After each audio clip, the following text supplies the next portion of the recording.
Assalamualaikum warahmatullahi wabarakatuh. Hari ini saya akan membicarakan tentang menjadi orang bahagia. Apabila kita sebut pasal bahagia, sudah pasti definisi bahagia setiap orang tu adalah berbeza-beza. Ramai sebenarnya di kalangan kita ni yang berusaha untuk meraih kebahagiaan, tetapi ramai juga yang tak sedar bahawa bahagia itu sebenarnya datang daripada diri kita sendiri, datang daripada hati kita sendiri. Dan hati kita ni kena sentiasa melahirkan rasa redha, sabar, ikhlas dan bersyukur serta mengharapkan sepenuhnya kepada Allah Subhanahu Wa Taala. Itulah yang dinamakan bahagia yang sebenarnya. Bagaimana kita nak menjadi orang yang tenang dan bahagia? Pertama sekali, untuk menjadi orang yang tenang dan bahagia, kita kena latih diri kita ni untuk sentiasa bersangka baik pada Allah Subhanahu Wa Taala. Orang yang bersangka baik pada Allah ni, hidup dia akan sentiasa jadi positif. Sebab kita bersangka baik pada Allah, dia juga mampu bersangka baik pada manusia. Bila kita sentiasa positif, kita juga mampu bersangka baik kepada manusia. Okey, macam mana kita nak bersangka baik? Untuk yang dah berlaku, kita perlu akur dan patuh padanya. Apa yang kita dah dapat, kita tak dapat nak hindari. Dan apa yang kita nak, kita tak boleh nak dapat. Sebab apa? Sebab benda tu dah berlalu dan kita ni tak mampu untuk mengubah balik waktu, untuk kembali ke masa lalu. Jadi apa yang penting adalah kita ambil iktibar dan pengajaran serta belajar daripada apa yang berlalu untuk dijadikan pengajaran pada masa akan datang. Untuk perkara yang sedang berlaku, kita kena patuh dan akur dan tawakal. Kita mesti serahkan segalanya bulat-bulat kepada Allah Subhanahu Wa Taala dan mengharap yang terbaik daripada Allah Subhanahu Wa Taala. Ingat, Allah tidak pernah kejam pada hamba-Nya. Allah sudah aturkan jalan hidup kita ni sebaik mungkin dan secantik mungkin, kerana jalan hidup kita ni merupakan rahsia Allah Subhanahu Wa Taala. Untuk perkara yang bakal berlaku, walaupun semuanya telah ditentukan oleh Allah Subhanahu Wa Taala, kita sebagai manusia yang lemah, yang tak berdaya, kita tidak akan tahu apa yang akan terjadi pada masa akan datang selagi mana lembaran takdir tidak menunjukkan wajahnya. Jadi kita haruslah berusaha, berdoa, mengharapkan yang terbaik, kerana doa itu merupakan tanda kebergantungan kita kepada Allah Subhanahu Wa Taala. Selain itu, kita haruslah bersangka baik kepada Allah Subhanahu Wa Taala. Kerana jika sesuatu perkara yang Allah beri kepada kita tu adalah manis, maksudnya Allah nak ajar kita erti bersyukur. Jika pahit, sebenarnya Allah tu nak ajar kita ni erti bersabar. Jadi fikir yang baik-baik, minta yang baik-baik, sangka yang baik-baik supaya apa yang datang nanti adalah yang baik-baik. Kerana sangkaan kita juga itu adalah satu doa. Yang kedua, latihlah diri kita ni untuk sentiasa memohon maaf dan meminta maaf. Memaafkan kesalahan orang lain ni adalah satu perbuatan yang sangat mulia. Jadi di dalam Al-Quran pun telah menyebut beberapa kali bahawa untuk memaafkan orang, iaitu firman Allah Subhanahu Wa Taala yang bermaksud, jadilah pemaaf dan suruhlah orang mengerjakan yang ma'ruf serta jangan mempedulikan orang-orang yang jahil. Surah Al-A'raf ayat 199. Untuk memaafkan orang lain, kita sendiri kena maafkan diri kita dahulu.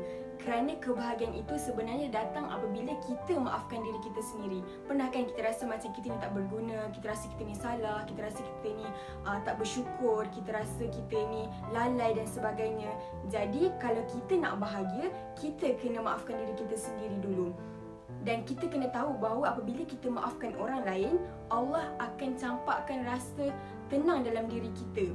Bukan sahaja orang yang mohon maaf tu akan rasa tenang, malah diri kita sendiri akan merasa tenang. Sebenarnya kita maafkan orang lain ni sebab kita sendiri nak rasa diri kita ni bahagia.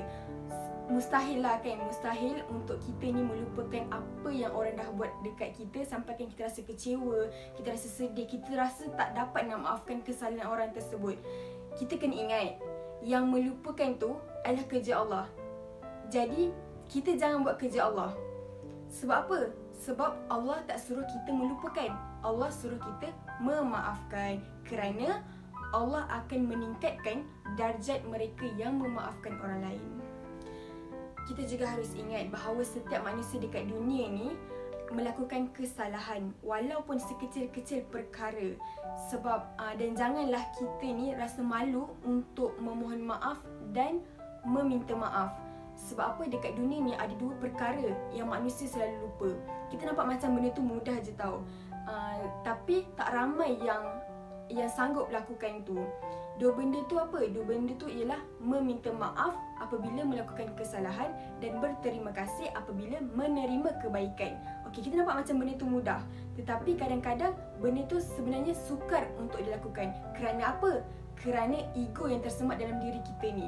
Sebenarnya ada orang yang malu untuk memohon maaf dan ada juga orang yang malu untuk ucapkan terima kasih. Sedangkan dua-dua perkara tu tak perlukan tenaga yang banyak, tak perlukan tenaga yang sangat kuat, tak perlukan duit yang banyak untuk ucapkan dua perkara tersebut. Jadi latihlah diri kita untuk ucapkan, untuk ringankan mulut kita, untuk sentiasa mengucapkan maaf dan berterima kasih. Okey, poin saya yang ketiga, latihlah diri kita ni untuk sentiasa bersyukur. Bila kita perhatikan manusia yang selalu meletakkan diri mereka dalam keadaan yang kurang bahagia ni, sebenarnya diorang ni adalah manusia yang tidak bersyukur.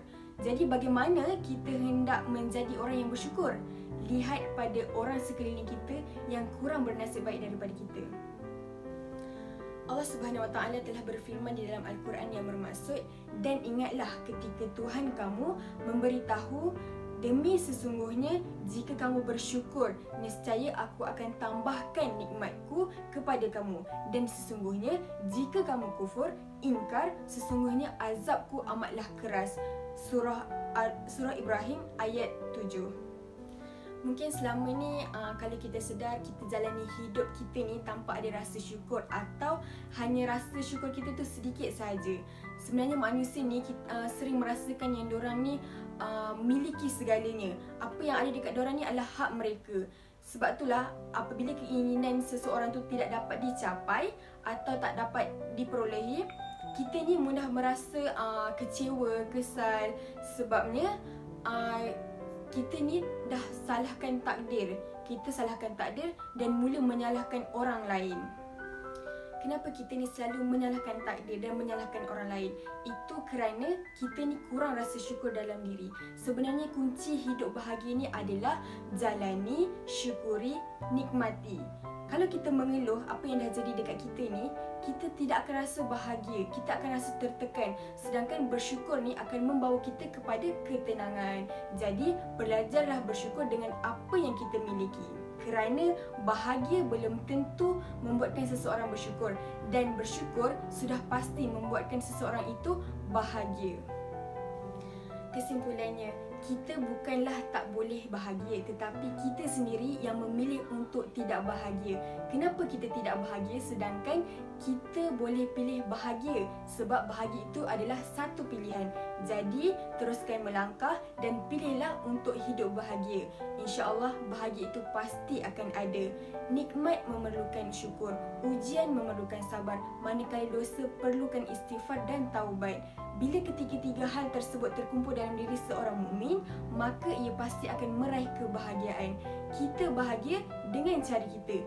Jangan menunggu kebahagiaan itu, tetapi ciptalah kebahagiaan, kerana kita juga berhak bahagia. Sekian itu sahaja daripada saya. Wabillahi taufiq wal hidayah. Wassalamualaikum warahmatullahi wabarakatuh.